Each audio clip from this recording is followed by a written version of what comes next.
Eins, zwei, drei, vier.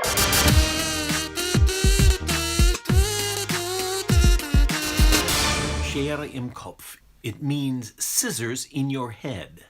Except that it's not quite what you're thinking. It's not the gruesome, guy running around with a pair of scissors jammed into his skull, bleeding and crying for mercy. Although that's not that far off. It's the scissors of the editor. It's like the film editor cutting the film, cutting out those parts of the movie that should not be shown. It's the censor in your head. It's the inner censor, cutting away thoughts that are not allowed.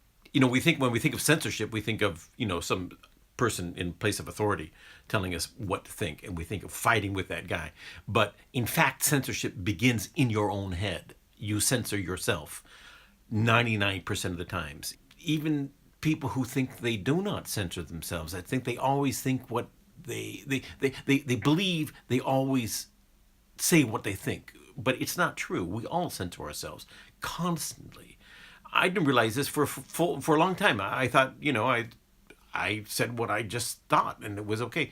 But then I was raised in a rather strict church or religion, the Mormonism. I was a Mormon for a long time, and I was also, of course, an American, and and this combination teaches you to be kind of a nice guy, a polite guy. You never say anything bad to people. You seldom actually even speak your mind. You don't say things that should not be heard, whether because they're bad, or they're dirty, or they're kind of just not positive. They're just negative. You would not say insulting things as a Mormon, or even as an American. I think we're raised as Americans generally to be polite, and at some point when I got older, I realized that it's not always appropriate to be polite or to be nice, and there are a lot of nasty things I would like to say, but I find I cannot say them, because the censor is already in my head.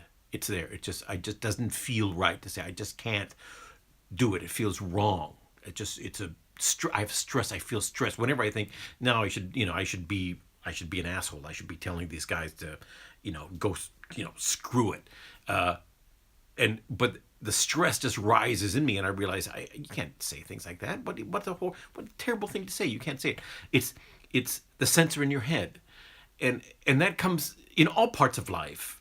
It's not only saying things, it's also, dreaming your dreams. I want to be a great politician, but you were raised to not think of yourself as being one of those guys. You were raised to think of, the great men and women of the world out there as being a different class of people, and you are not in that class. Therefore, you cannot be that person. You could never be the president of the United States. You could never be, Steve Jobs. You could never be, a leader of men, or whatever it is, you would want to say it, because you're not in that class. You were raised to think of yourself as not in that class. But in fact, you could, if you got rid of the inner censor, the censor in your head, the scissors in your head. If you could get rid of that, you could be whatever you wanted to be. In Germany, it goes also beyond that. There's a political aspect, I think. In Germany, they don't have freedom of speech. The German Constitution guarantees them freedom of opinion. But of course, that's a different thing. In the Constitution, it says you have freedom of opinion, but the way you express your opinion or express yourself is limited to certain things that you can and cannot do. One of which is, for example, there are blasphemy laws, so-called blasphemy laws. You cannot say things publicly or print things publicly that would insult the religious feelings of others to such an extent that they would react in some way, meaning that they would, throw rocks or set themselves on fire or something like that. A mild snipe is okay, but not to the point where really a major insult of religious feelings. You cannot do that. And so as a result, whenever there's a satirical magazine that, talks in kind of a disrespectful way about child molestation, the Catholic Church, the Catholic Church will send a lawyer and tell you to stop doing it, and then you have to go to court and you have to defend your right to free speech, and the court most likely in Germany will give you the right to say what you want to say about the church, but you always have to worry about the church coming at you with a lawyer. And so whenever you say it, even if you win in the end, and you often win in the end, the Germans, it's not that bad. It's not a repressing. It's not an atmosphere of repression in Germany, but there, people do think before they say something about whether someone in a position of authority is going to come after them, and that's a serious problem. And these things that limit free speech in Germany are quite. There are quite a lot. Personal insults. You cannot insult something personally. You cannot invade the private life of someone. So if I have a character in a book who looks very much like my neighbor, and he does something that the neighbor does not want people to know that he does, it doesn't really matter if people recognize him as the neighbor himself. If the neighbor comes and says, look, I think in this book that you wrote, I think you're really writing about me, he can go to court and have the book banned because it looks like I may be revealing some kind of private information about him. It happens seldom, but it happens. And, writers in Germany, they have to think twice about what they write.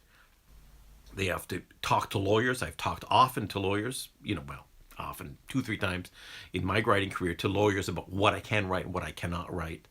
And these limitations on the freedom of speech, not the freedom of opinion, on the freedom of speech in Germany, create an atmosphere of defense. You write and you speak on the defensive. You always think twice about what you're saying or what you're writing. And so as a result, the fresh new ideas, they don't get said. You look at social innovation all around the world. Most social innovation comes from America. If you look at, what are we talking about now? We're talking about things like the LGBT rights movement. We're talking about trans phobia and trans, rights. We're talking about toxic masculinity, there's a word, or, old white men, or, we have new views on the Me Too generation, the Me Too movement, and all those things. All those things are immediately adopted by Germany as English words. Me Too, the words Me Too in German are Ich auch. But they don't say that. They say Me Too. They use even toxic masculinity. They use those words. They have their own words. They have German words for toxic. They could use their own German words, but they use the English words because they adopt the entire idea from America. In Germany, if you have an idea of your own, you think twice about saying it. It's a real, very subtle repression of ideas. When you repress free speech, you repress ideas. If you establish, starting from way up the Constitution and then working your way down through the media, journalists are always worried about writing something wrong, so they're very cautious. And then you look at each other. Newspapers look at each other for approval and say, well, that other newspaper isn't writing this. Should I be writing this? I'm the only one writing this idea. That must be wrong. There must be a problem with this. I once wrote for a small German paper. I wrote a review of a play. It was a musical about the Ramones, and I really liked it. It was good. It was good music. It was good fun. It was a great little play. I loved it. I wrote a great review about it. I said, go see this play. It's a good little play. And then the editor said, well, this is a positive review. And I said, well, yeah, it was a good play. It said, no. The FAZ, which is a major German paper, the FAZ, or Frankfurter Allgemeine Zeitung, the FAZ, wrote about this play, and it was a negative review. We can't print a positive review about something if the FAZ says it's negative. And that is the Schere im Kopf. It's the inner censor that says anything I say or do could be wrong. It could some person in authority or some person with more respect than I do or more in higher social standing than I is may disagree with me, may think it's wrong, and I may get in trouble or I may lose my reputation for saying this. It's not like in America where you say something and then everyone says, well, that's a great idea. That's great. At least for 5 minutes. Toxic masculinity. Wow, that's a great idea. You're absolutely right. And then they think about it and they realize it's really a stupid idea. But the first 5 minutes or the first year, it's a great idea. And all of society discusses it and it becomes a thing and it becomes and it goes around the world. But in Germany, if someone were to say, toxic masculinity and it was not an established idea,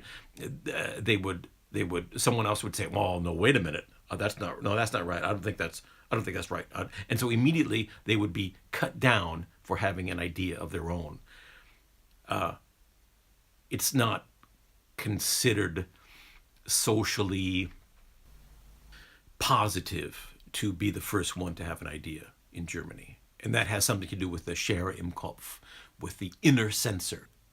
In America, there is a strong movement now to limit free speech, because of hate speech, which of course is reprehensible. And so if you can get rid of hate speech, and get rid of people insulting each other, then that would be better. And then, get away from, fake news. If someone is lying or exaggerating and saying them the truth, if you can force them not to lie, that would be better. And so there's a movement in the States to get laws to limit free speech.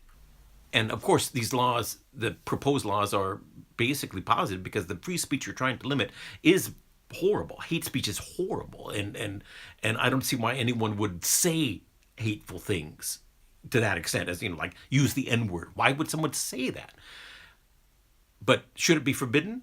The minute you start forbidding free speech, the more you are encouraging this inner censor, the Schere im Kopf.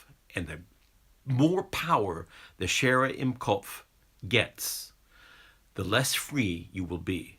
1, 2, 3, 4.